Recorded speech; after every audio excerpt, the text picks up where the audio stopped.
আমি এই দেশটা স্বাধীন করেছিলাম, আমার সেই স্বপ্ন বৃথা গিয়েছে। আমার স্বপ্নের বাংলাদেশ আজকের বাংলাদেশ নয়। কাজে আমি দুঃখ ভারাক্রান্ত মন নিয়ে আজকে অনেকগুলো কথা বলতে চাই জীবনের রিস্ক নিয়ে। আমি কথা বলার পরে আমার উপরে অনেক অত্যাচার অবিচার নেমে আসতে পারে, তারপরে কথাগুলো আমি বলে যাব। আমার সম্মানিত দেশবাসী, ভাই ও বোনেরা, আসসালামু আলাইকুম। দেশ যখন আজ অন্ধকারে ডুবে গেছে, গভীর অন্ধকারের পরে সূর্য কখন উঠবে যখন নিশ্চিত হতে পারছি না, আমার জীবনের শেষ লগ্নে এসে কোনো দল নয়, কোনো কমিউনিটি নয়, এদেশের একজন মানুষ হিসাবে, একজন মুক্তিযোদ্ধা হিসাবে, একজন সচেতন নাগরিক হিসাবে আজকের এই অন্ধকার বাংলাদেশে আমি কিছু কথা বলতে চাই। 1957 সালে জানুয়ারি মাসে তৎকালীন পূর্ব পাকিস্তান আওয়ামী লীগের সভাপতি মৌলানা আব্দুল হামিদ খান ভাসানী দলের বিশেষ কাউন্সিল আহ্বান করেছিল টাঙ্গাইলের কাকমারিতে, যাকে বলা হয় বিখ্যাত কাকমারি সম্মেলন। এবং সারা দেশ বুঝতে পেরেছিল সরকারি দল আওয়ামী লীগ ভেঙে যাচ্ছে, ভাগ হয়ে যাচ্ছে। মৌলানা ভাসানীকে তখন পাকিস্তানের বিখ্যাত পত্রিকা ডনের সম্পাদক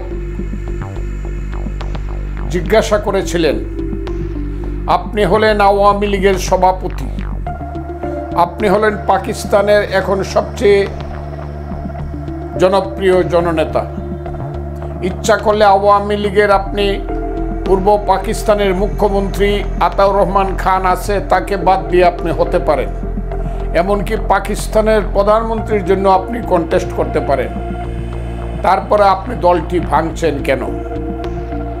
মৌলানা ভাসানী বললেন, আমি দল ভাঙছি না, কিন্তু আমার এখন বয়স হয়েছে, আমি প্রধানমন্ত্রী হতে চাই না, সভাপতিও হতে চাই না, মুখ্যমন্ত্রী হতে চাই না, আমি সত্যের সন্ধানে চলতে চাই, সত্য কথা বলতে চাই। উনি বললেন, আমার বয়স 70-এর চেয়ে বেশি হয়ে গেছে, কাজে এখন আমার জীবন কবরের পাশে দাঁড়িয়ে আছে, আমি সত্য কথাগুলো বলে যাব।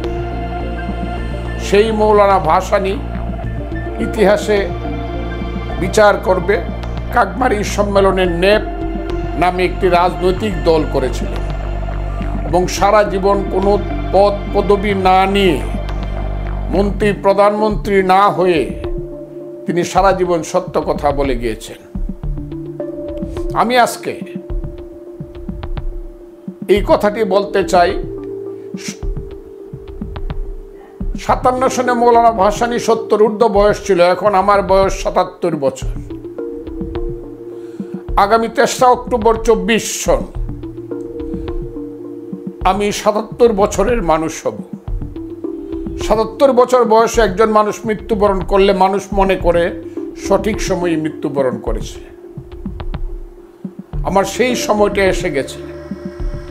কাজে বাংলাদেশে এখন যতদিন বাঁচব, দল মত নির্বিশেষে আমি কিছু সত্য কথা আমার মতো করে বলে যাব। এটা অন্যের কাছে পছন্দ নাও হতে পারে, আরেকজন আমার মতের বিরোধিতা করতে পারেন, তার মতের প্রতি আমার শ্রদ্ধা থাকবে। বাঙালি জাতির কোনো দেশ ছিল না কখনো। জাতিসত্তার প্রথম যে দেশ সৃষ্টি হলো সেটা 1971 সনে মুক্তিযুদ্ধের মাধ্যমে বাঙালি জাতির একটা রাষ্ট্র সৃষ্টি হলো। এবং আমি ভাগ্যবান, সেই সময় আমি ঢাকা বিশ্ববিদ্যালয়ে MA পড়তাম, আমি ছাত্রলীগ করতাম, ইকবাল হলে থাকতাম। সারা বাংলাদেশের রাজনৈতিক কর্মীদের মধ্যে সবচেয়ে গুরুত্বপূর্ণ রাজনৈতিক কাজগুলো যে কর্মীরা করত ইকবাল হলে থেকে, আমি সেই 116 নম্বর ইকবাল হল, জনাব শাহজাহান সিরাজ যে রুমে থাকতেন, জাতীয় 4 ছাত্র নেতার একটা, আমি সেই রুমের রুমমেট ছিলাম, যেখানে সিরাজুল আলম খান প্রায় সব সময় আসতেন। সেই সময়টাতে সেই মুক্তিযুদ্ধ, যে দেশ, যে স্বপ্ন নিয়ে আমি এই দেশটা স্বাধীন করেছিলাম, আমার সেই স্বপ্ন বৃথা গিয়েছে। আমার স্বপ্নের বাংলাদেশ আজকের বাংলাদেশ নয়। কাজে আমি দুঃখ ভারাক্রান্ত মন নিয়ে আজকে অনেকগুলো কথা বলতে চাই জীবনের রিস্ক নিয়ে। আমি কথা বলার পরে আমার উপরে অনেক অত্যাচার অবিচার নেমে আসতে পারে, তারপরে কথাগুলো আমি বলে যাব। প্রিয় দেশবাসী, এই ধরনের একটা দেশের জন্য আমরা যুদ্ধ করি নাই। বিশেষ করে গত এক যুগ ধরে শেখ হাসিনার নেতৃত্বে বাংলাদেশে গণতন্ত্র লুট হয়ে গিয়েছে। একদল ডাকাতের সৃষ্টি হয়েছে। এরা চোর ডাকাত এবং ভোট ডাকাত। এরা এই দেশটাকে লুট করছে। সেই লুটেরাদের সাহায্য করার জন্য একদল ব্যবসায়ী সৃষ্টি হয়ে ব্যবসায়ী নামদারি লুটেরার সৃষ্টি হয়েছে, যারা ব্যাংক লুট করে, ইন্স্যুরেন্স কোম্পানি লুট করে, যারা সমস্ত ব্যবসা বাণিজ্য লুট করে, ভূমি লুট করে, পানি লুট করে, আমার দেশের টাকা বিদেশে পাচার করে, কানাডায় বেগম বাড়ি বানায়, মালয়েশিয়ায় সেকেন্ড হোম করে। এখন আবার নতুন জায়গা হয়েছে তাদের, সুইজারল্যান্ডের পরে সবচেয়ে নতুন জায়গা হয়েছে দুবাই। আমার দেশের সমস্ত টাকা মানি লন্ডারিং করে নিয়ে যাচ্ছে। আমার দেশের মানুষ ফকির হয়ে যাচ্ছে। একটা দরিদ্র দেশ আমরা। এই দেশের 3.5 কোটি থেকে 4 কোটি মানুষ সারাদিনে এক বেলা বেশি ভালোভাবে খেতে পারে না। রাতে অনেকে পানি খেয়ে শুয়ে থাকে, আধপেটা খেয়ে শুয়ে থাকে। হাজার হাজার মানুষ খোলা আকাশের নিচে ঘুমায়। কমলাপুর স্টেশন থেকে ধরে গুলশানের বস্তিতে লক্ষ লক্ষ মানুষ ঘুমায়। তাদের ছেলেদের স্বাস্থ্য নাই, তাদের ছেলেদের পেটে ভাত নাই, রাতের বেলা তাদের পেট জ্বলে, তাদের ছেলেদের হাতে শিশু শিক্ষা বই নাই। এই দেশটাতে একদল লুট করে খাচ্ছে। সেই লুটেরাদের নেতা হলো বর্তমান সরকার। তারা ভোটের সময় ভোট লুট করে, কাউকে ভোট দিতে দেয়, গণতান্ত্রিক অধিকার হত্যা করে, চাকরির সময় চাকরি লুট করে, মানুষের গণ অধিকার লুট করে, মানব অধিকার লুট করে, এবং তাদের বিরুদ্ধে কথা বললে গুলি খেতে হয়, জেলখানায় যেতে হয়, মিথ্যা মামলায় মাসের পর মাস জেলখানায় থাকতে হয়। এই যে একটা জাহান্নামের দেশ, এই দেশটা সৃষ্টি করার জন্য যুদ্ধ করি নাই।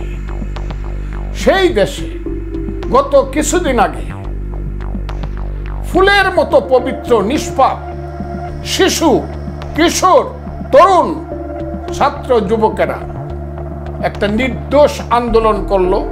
ওই যে কোঠা বিরোধী আন্দোলন যাকে বলা হয়, সেই আন্দোলনটা শুরু করলো।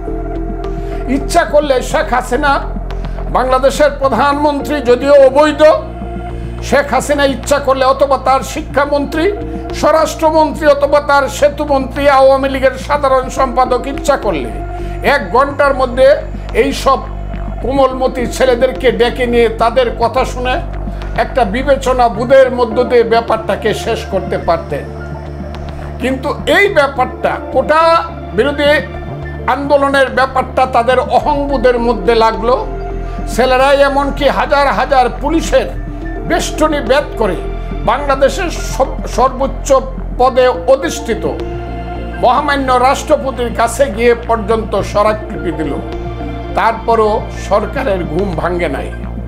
হঠাৎ করে বাংলাদেশের প্রধানমন্ত্রী এক রাতের বেলা বলে ফেললেন, যারা এই আন্দোলনটা করছে, কোঠা বিরোধী আন্দোলন করছে, আমি কি মুক্তিযোদ্ধার নাতি নাতনিদের জন্য করব, নাকি রাজাকারের নাতি নাতনিদের জন্য দেশটা সৃষ্টি হয়েছে? প্রধানমন্ত্রী এই কথা বলার পরে এদের বয়স কত? দে আর টিনএজার, ছাত্র ছাত্রী সমস্ত হল থেকে, সমস্ত স্কুল কলেজ থেকে রাত্র 1টা 2টা 3টার সময় বেরিয়ে গেল। তাদের মুখে স্লোগান আসলো। কি স্লোগান আসলো? তাদের মুখে স্লোগান আসলো, তুমি কে, আমি কে, রাজাকার রাজাকার। প্রধানমন্ত্রীর কথার প্রতিফলন। ঠিক এই স্লোগানটারই উত্তর হলো, কে বলেছে, কে বলেছে, স্বৈরাচার স্বৈরাচার। অর্থাৎ স্লোগানটা হলো, ফুল স্লোগানটা হলো, তুমি কে, আমি কে, রাজাকার। এই কথাটা বলেছে আমাদেরকে প্রধানমন্ত্রী। আবার এর উত্তর হলো কে বলেছে স্বৈরাচার স্বৈরাচার। আবার আরেকটা সুন্দর স্লোগান, চাইলাম অধিকার হইলাম রাজাকার।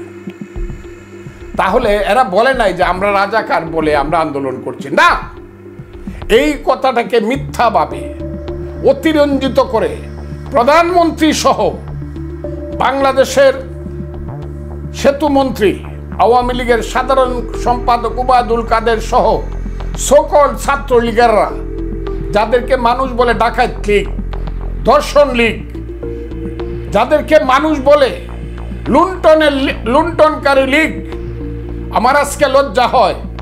ওই ছাত্রলীগের এক সময় আমি সভাপতি ছিলাম,